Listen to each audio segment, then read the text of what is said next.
ஈரானுக்கு எதிரான plan C திட்டத்தினை டொனால்ட் ட்ரம்ப் களமிறக்கியுள்ளாரா? டொனால்ட் ட்ரம்பினுடைய இந்த பிளான் சி திட்டத்தினால் ஈரான் முழுமையாக முடங்கப் போகின்றதா? ஈரானினுடைய எண்ணெய் உற்பத்தி, எண்ணெய் வர்த்தகம், எண்ணெய் களஞ்சியம் என்பன முழுமையாக முடங்கப் போகின்றனவா? டொனால்ட் ட்ரம்பினுடைய பிளான் சி திட்டத்தினால் ஈரானுக்கு எதுவுமே செய்ய முடியாத நிலைமை ஏற்பட போகின்றதா? அல்லது டொனால்ட் ட்ரம்பினுடைய இந்த பிளான் சி திட்டத்தினால் அவரே மிகப்பெரிய புதைக்குழியை தோண்டிக் கொள்ளப் போகின்றாரா? ஈரானுக்கு எதிரான டொனால்ட் ட்ரம்பின் இந்த பிளான் சி திட்டத்திலிருந்து தப்பிப்பதற்கு ஈரான் எவ்வாறான வழிமுறைகளை பின்பற்றப் போகின்றது? எவ்வாறான தந்திரமான காய் நகர்த்தல்களை மேற்கொள்ளப் போகின்றது? ஈரானுக்கு எதிராக விதிக்கப்பட்டிருக்கக்கூடிய அடுத்த கட்ட உச்ச பொருளாதார தடைகளும், இலக்கு வைக்கப்பட்டிருக்கக்கூடிய சீனாவினுடைய பல முக்கியமான நிறுவனங்களும், எண்ணெய் உற்பத்தி தளங்களும், ஈரானுக்கு எதிராக ஒன்றிணைந்த ஜிசிசி நாடுகளும் எடுக்கப்பட்டிருக்கக்கூடிய முடிவுகளும், ஈரானிய தலைமைகளின் அதிரடியான பதிலடிகளும்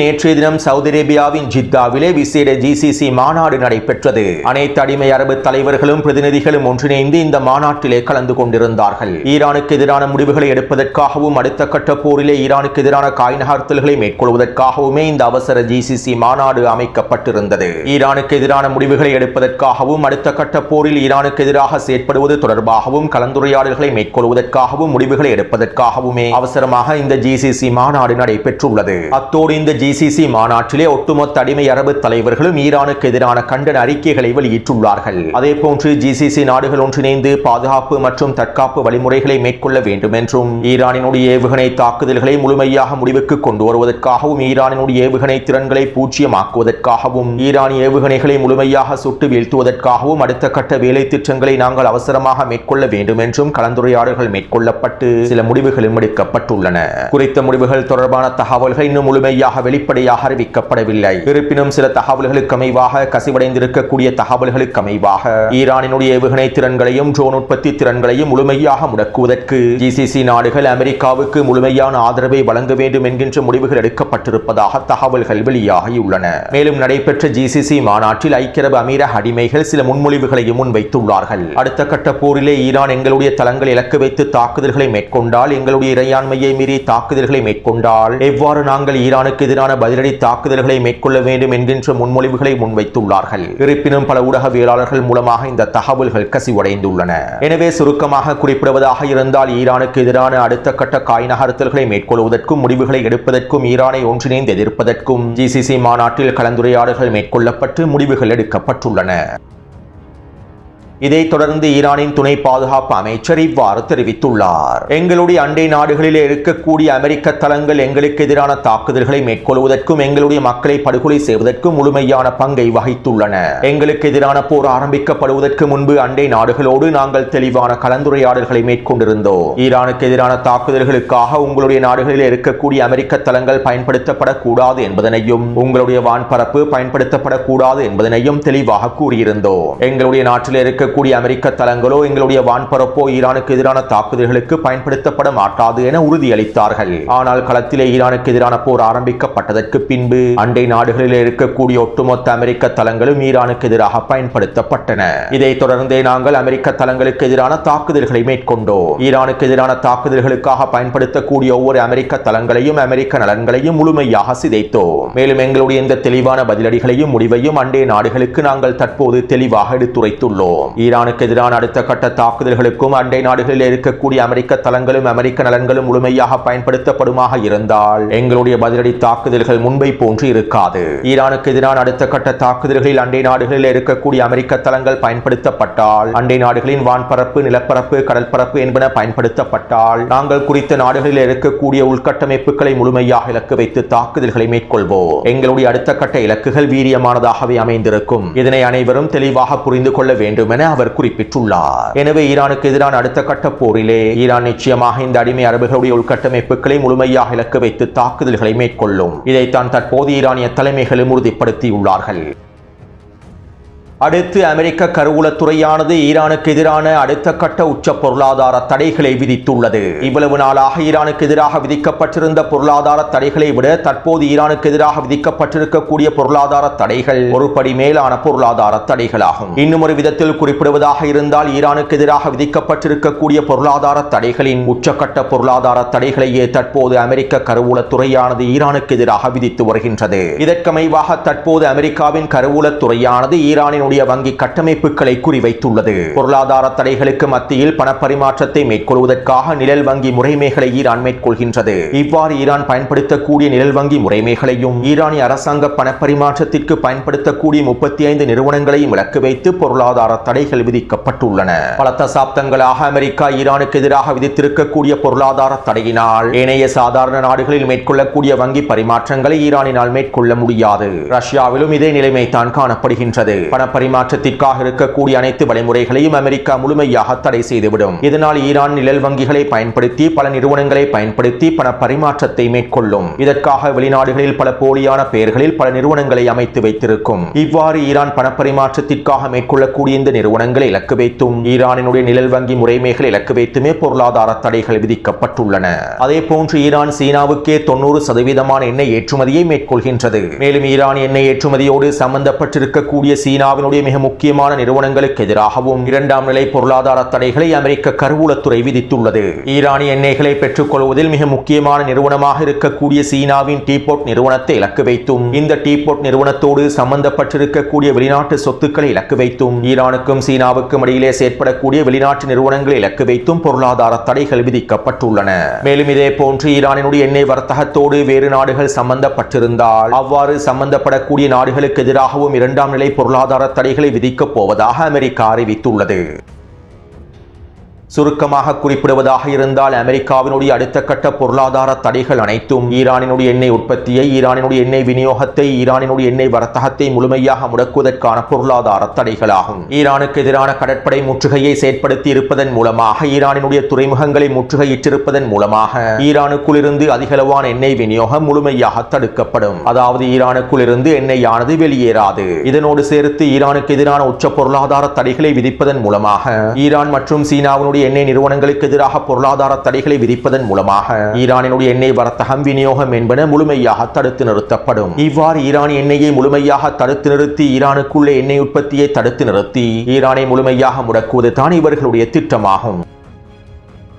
அதாவது இதன் மூலமாக டொனால்ட் ட்ரம்ப் அவருடைய பிளான் சி திட்டத்தினை களமிறக்கியுள்ளார். மேலும் டொனால்ட் ட்ரம்பினுடைய பிளான் சி திட்டமானது போரும் இல்லாத, ஒப்பந்தங்களும் இல்லாத மிகப்பெரிய முற்றுகையை உள்ளடக்கி இருக்கக்கூடிய திட்டமாகும். நேற்றைய தினம் டொனால்ட் ட்ரம்ப் அவருடைய பல ஆலோசகர்களோடு கலந்துரையாடல்களை மேற்கொண்டுள்ளார். இந்த கலந்துரையாடல்களுக்கு பின்பு டொனால்ட் ட்ரம்ப் ஈரானுக்கு எதிராக மிகப்பெரிய நீடித்த முற்றுகையை மேற்கொள்வதற்கு அனைவரும் தயாராகுங்கள் என அறிவித்துள்ளார். மேலும் இவை தொடர்பாக டொனால்ட் ட்ரம்பினுடைய பிளான் சி திட்டம் தொடர்பாக வால் ஸ்ட்ரீட் ஜேர்னல் செய்திகளில் குறிப்பிட்டிருந்தது. அதாவது டொனால்ட் ட்ரம்ப் ஈரானுக்கு எதிரான போரிலிருந்து பின்வாங்குவதற்கு விரும்பவில்லை. அவருடைய ஈகோ ஈரானுக்கு எதிரான போரிலிருந்து பின்வாங்க விடாது. அதே நேரம் ஈரானுக்கு எதிரான குண்டுவீச்சு தாக்குதல்களை மேற்கொள்வதனை விட, ஈரானுக்கு எதிரான இராணுவ நடவடிக்கைகளை மேற்கொள்வதனை விட, ஈரானினுடைய பொருளாதாரத்தை முழுமையாக நசுக்கி ஈரானினுடைய எண்ணெய் வர்த்தகத்தையும் உற்பத்தியையும் முழுமையாக நசுக்கி ஈரானை சரணடைய வைப்பது ஒரு சிறந்த தீர்வாக அமைக்கும் என டொனால்ட் ட்ரம்ப் தீர்மானித்துள்ளார். இதற்கமைவாகவே டொனால்ட் ட்ரம்ப் தற்போது ஈரானுக்கு எதிராக மிக நீண்ட, மிகவும் கடுமையான முற்றுகையை ஆரம்பித்துள்ளார் என வால் ஸ்ட்ரீட் ஜேர்னல் ஊடகம் தெரிவித்துள்ளது.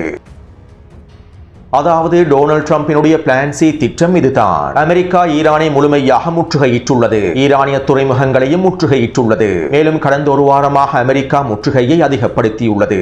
இதனால் ஈரான் எண்ணெய் கப்பல்களினால் ஓமான் வளைகுடா பிரதேசத்தை தாண்டி நகர்த்த முடியவில்லை. அவ்வாறு ஓமான் வளைகுடா பிரதேசத்தை தாண்டி செல்லக்கூடிய ஈரான் எண்ணெய் கப்பல்கள் இந்தோனேஷியாவினுடைய உதவியோடு மலாக்கா நீரிணை பிரதேசத்திலே வைத்து தடுத்து நிறுத்தப்படுகின்றன. கடந்த வாரம் அமெரிக்காவுக்கும் இந்தோனேஷியாவுக்கும் இடையிலே மேற்கொள்ளப்பட்டிருந்த ஒப்பந்தத்திற்கு அமைவாகவே தற்போது இந்தோனேஷியாவினுடைய உதவியை பயன்படுத்தி மலாக்கா நீரிணை பிரதேசத்தில் ஈரான் எண்ணெய் கப்பல்களையும் அமெரிக்கா தடுத்து நிறுத்துகின்றது. இதனால் தற்போது ஈரான் எண்ணெயானது ஓமான் வளைகுடா பிரதேசத்தை விட்டு வெளியேறுவதில்லை. அதே நேரம் காக் தீவிலே ஈரான் எண்ணெய் உற்பத்தியினை ஈரானினால் நிறுத்த முடியாது. அவசரமாக எண்ணெய் உற்பத்தியை நிறுத்தினால் காக் தீவில் இருக்கக்கூடிய எண்ணெய் குழாய்களுக்குள் அழுத்தம் அதிகரித்து மிகப்பெரிய வெடிப்புகள் ஏற்பட்டுவிடும். இதனால் தற்போது ஈரான் உற்பத்தி செய்யப்படக்கூடிய எண்ணெயை களஞ்சியப்படுத்தி வருகின்றது. ஈரானுக்குள்ளே பல மில்லியன் பீப்பா எண்ணெய்களை களஞ்சியப்படுத்தக்கூடிய தொட்டிகள் காணப்படுகின்றன.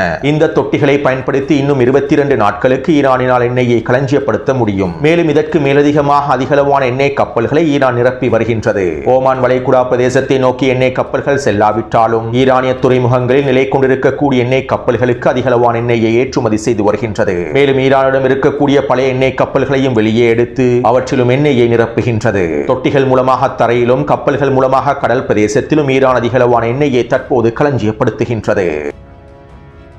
அத்தோடு சர்வதேச ஆய்வு நிறுவனங்களுடைய தகவல்களுக்கு அமைவாக ஈரானினால் இன்னும் 22 தொடக்க 30 நாட்களுக்கு வரையிலேயே இந்த சேமிப்பை மேற்கொள்ள முடியும். இன்னும் 30 நாட்களுக்கு பிறகு ஈரானிய எண்ணெய் வெளியேற்றப்படாவிட்டால், ஈரானிய துறைமுகங்களிலிருந்து எண்ணெய் விநியோகம் ஆரம்பிக்கப்படாவிட்டால் ஈரானிய எண்ணெய் உற்பத்தியில் மிகப்பெரிய வெடிப்பு ஏற்பட்டுவிடும். பாக் தீவில் இருக்கக்கூடிய எண்ணெய் உற்பத்தியை நிறுத்த வேண்டும். அவ்வாறு நிறுத்தினால் சிக்கல்கள் அதிகரித்துவிடும். அது மட்டுமல்லாமல் இந்த ஒரு மாதத்திற்குள்ளே ஈரானுக்குள் பொருளாதார நெருக்கடிகள் முற்றளவை அடைந்துவிடும். ஈரானுக்குள்ளே கொண்டு வரக்கூடிய பொருட்களுடைய அளவும் குறைந்துவிடும். ஈரானிய மக்களுக்கு தேவையான அத்தியாவசிய பொருட்களும் குறைந்துவிடும். இதன் விளைவாக ஈரானிய மக்கள் ஈரானிய அரசாங்கத்திற்கு எதிராக போராடுவதற்கு ஆரம்பிப்பார்கள். எனவே இந்த இலக்குகளை அடைந்து கொள்ளக்கூடிய டொனால்ட் ட்ரம்பினுடைய திட்டமே பிளான் சி திட்டமாகும். இன்னும் ஒரு மாதத்திற்கு அல்லது இன்னும் 2 மாதங்களுக்கு ஈரானுக்கு எதிரான முற்றுகையை நீடிப்பதன் மூலமாக, ஈரானுக்கு எதிராக உச்ச பொருளாதார தடைகளை விதிப்பதன் மூலமாக ஈரானிய எண்ணெய் உற்பத்தியில் மிகப்பெரிய வெடிப்புகள் ஏற்பட்டு ஈரானிய மக்களும் ஈரானிய அரசாங்கத்திற்கு எதிராக போராடுவதற்கு முழுமையாக களமிறங்குவார்கள். மேலும் ஈரானிய அரசாங்கமும் முழுமையாக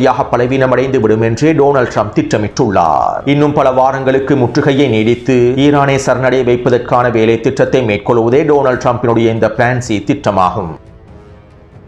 இப்படியான நிலைமையில் டொனால்ட் ட்ரம்பினுடைய இந்த பிளான் சி திட்டத்தினை முறியடிப்பதற்காக ஈரான் தற்போது பல தந்திரமான காய் நகர்த்தல்களை ஆரம்பித்துள்ளது. இதற்கமைவாக இன்று காலை ஈரானினுடைய ஃபாஸ்ட் நியூஸ் ஊடகமானது மிகப்பெரிய அறிவிப்பொன்றை வெளியிட்டிருந்தது. ஈரானிய துறைமுகங்களை அமெரிக்கா முழுமையாக முற்றுகையிட்டிருப்பதனால் நாங்கள் பாகிஸ்தானோடு ஒரு அவசரமான ஒப்பந்தத்தை மேற்கொண்டு ஈரானுக்கும் பாகிஸ்தானுக்கும் இடையில் 6 பாதைகளை முழுமையாக திறந்துள்ளோம். இந்த பாதைகள் வழியாக ஈரானுக்கு தேவையான உணவுப் பொருட்கள் அனைத்தும் கொண்டு வரப்படும். மேலும் ஈரானிய உணவுப் பொருட்களும் ஏற்றுமதி செய்யப்படும். ஈரானிய துறைமுகங்களிலே மேற்கொள்ளப்படக்கூடிய 50% அதிகமான ஏற்றுமதி மற்றும் இறக்குமதி வியாபாரங்கள் இந்த 6 பாதைகள் வழியாக முழுமையாக மேற்கொள்ளப்படும். இதற்கமைவாக இன்றைய தினம் பாகிஸ்தானினுடைய வர்த்தக அமைச்சகம் உடனடியாக அமலுக்கு வரும் வகையில் 3ஆம் நாடுகளிலிருந்து வரக்கூடிய பதப்படுத்தப்பட்ட உணவுகளை பாகிஸ்தான் வழியாக ஈரானுக்குள் அனுமதிப்பதற்கான அனுமதியையும் வழங்கியுள்ளது. மேலும் இதற்கமைவாகவே தற்போது ஈரானுக்கும் பாகிஸ்தானுக்கும் இடையிலான 6 பாதைகள் திறக்கப்பட்டிருப்பதாக ஈரானினுடைய ஃபாஸ்ட் நியூஸ் ஊடகம் உறுதிப்படுத்தியுள்ளது.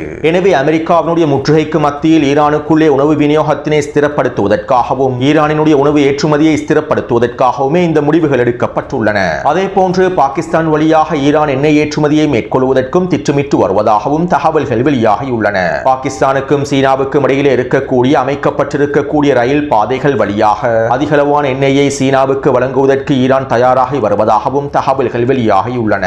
இருப்பினும் இவை தொடர்பான உறுதிப்படுத்தப்பட்ட தகவல்கள் இன்னும் முழுமையாக வெளியிடப்படவில்லை. பெரும்பாலும் ஈரான் இந்த முடிவுகள் எடுப்பதற்கான வாய்ப்புகள் அதிகமாகவே இருக்கின்றன. இவ்வாறு புகையிரத பாதை வழியாக ஈரான் சீனாவுக்கான எண்ணெய் ஏற்றுமதிகளை மேற்கொண்டால் ஈரானினுடைய எண்ணெய் உற்பத்தியில் ஏற்பட்டிருக்கக்கூடிய மிகப்பெரிய சிக்கல்களும் முடிவுக்கு வந்துவிடும். அத்தோடு இங்கிருக்கக்கூடிய இன்னொரு மிக முக்கியமான விடயம் என்னவென்றால், ஈரானுக்கு எதிரான ஈரானிய எண்ணெய் ஏற்றுமதிக்கு எதிரான அமெரிக்காவினுடைய இந்த நீண்ட முற்றுகையை பார்த்து கொண்டு சீனாவும் சும்மா இருக்காது. இவை தொடர்பாக சீனாவினுடைய ஆய்வாளர் இவ்வாறு தெரிவித்துள்ளார். தற்போது டொனால்ட் ட்ரம்ப் ஈரானுக்கு எதிரான உச்சக்கட்ட பொருளாதார தடைகளையும் உச்சக்கட்ட முற்றுகையையும் நடைமுறைப்படுத்தியுள்ளார். ஈரான் மீதான காலவரையற்ற முற்றுகையை நடைமுறைப்படுத்தியுள்ளார். உண்மையில் டொனால்ட் ட்ரம்ப் மிகப்பெரிய முட்டாள்தனமான முடிவையே எடுத்துள்ளார். ஈரான் மீது டொனால்ட் ட்ரம்ப் ஆரம்பித்திருக்கக்கூடிய இந்த காலவரையற்ற முற்றுகையானது சர்வதேச ரீதியில் மிகப்பெரிய கிளர்ச்சிக்கு வழிவகுக்கும். ஹெர்முஸ் ஜலசந்தி பிரதேசத்தினை திறப்பதற்கு அமெரிக்க இராணுவத்தினால் முடியவில்லை. அதற்கான திறன்களும் அவர்களிடம் இல்லை. அமெரிக்காவினுடைய தற்போதைய முற்றுகையினால் ஏற்படக்கூடிய பொருளாதார பாதிப்புகள் ஒரு வரம்பை மீறி சென்றுவிட்டால் அதன் மூலமாக ஏற்படக்கூடிய விளைவுகளை டொனால்ட் ட்ரம்பினால் அல்ல யாராலுமே தடுத்து நிறுத்த முடியாது. ஈரானுக்கு எதிரான இந்த காலவரையறையற்ற முற்றுகை ஒரு மிகப்பெரிய பொருளாதார அணுகுண்டை வெடிக்கச் செய்ய போகின்றது. மேலும் இதன் மூலமாக அதிகமாக பாதிக்கப்பட போகும் சீனா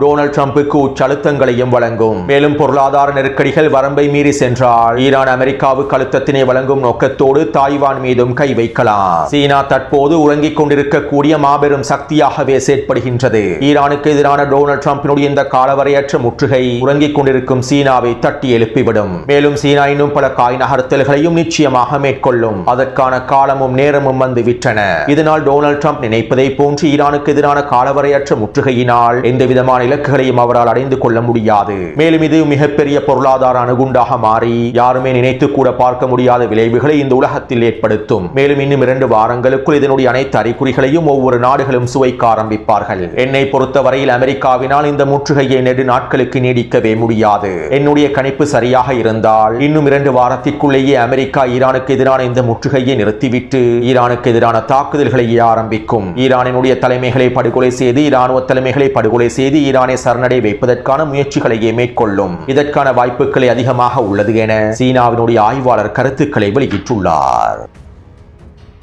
எனவே சுருக்கமாக குறிப்பிடுவதாக இருந்தால் தற்போது ஈரானுக்கு எதிராக டொனால்ட் ட்ரம்ப் களமிறக்கி இருக்கக்கூடிய பிளான் சி திட்டமானது ஈரானுக்கு எதிரான அடுத்த கட்ட போரில் தான் முடிவடைய போகின்றது. இன்னும் 2 வாரங்களுக்கு மேலாக டொனால்ட் ட்ரம்பினால் இந்த முற்றுகையை தொடர முடியாது. மேலும் இந்த முற்றுகையின் விளைவாக இந்த உலகம் மிகப்பெரிய பொருளாதார இழப்புகளை சந்திக்க போகின்றது. சீனாவும் இந்த பொருளாதார தடைகளையும் முற்றுகையையும் பார்த்து கொண்டு சும்மா இருக்க போவதில்லை. எனவே டொனால்ட் ட்ரம்பினுடைய பிளான் சி திட்டமானது தோல்வியிலேயே முடிவடையும். இதனால் டொனால்ட் ட்ரம்ப் மீண்டும் ஈரானுக்கு எதிரான அடுத்த கட்ட தாக்குதல் ஆரம்பிப்பார். டொனால்ட் ட்ரம்பினுடைய பிளான் பி திட்டமான ஈரானினுடைய எரிசக்தி கட்டமைப்புகளையும் மின்சார கட்டமைப்புகளையும் சிதைக்கக்கூடிய தாக்குதல்களை ஆரம்பிப்பார். மேலும் இதற்கு பதிலடியாக ஈரான் அடுத்த கட்ட உச்ச போரையும் ஆரம்பிக்கும். எனவே தற்போதைய நிலைமைகள் இந்த பாதையை நோக்கித்தான் நகர்ந்து கொண்டிருக்கின்றது என்பதனையும் நாங்கள் தெளிவாக புரிந்து கொள்ளலாம். அத்தோடு இந்த காணொலி தொடர்பான கருத்துக்களை பதிவிடுங்கள். அடுத்த காணொலியை நாளை காலையில் பதிவிடுகின்றேன். தொடர்ந்தும் என்னுடன் இணைந்திருங்கள். நன்றி, வணக்கம்.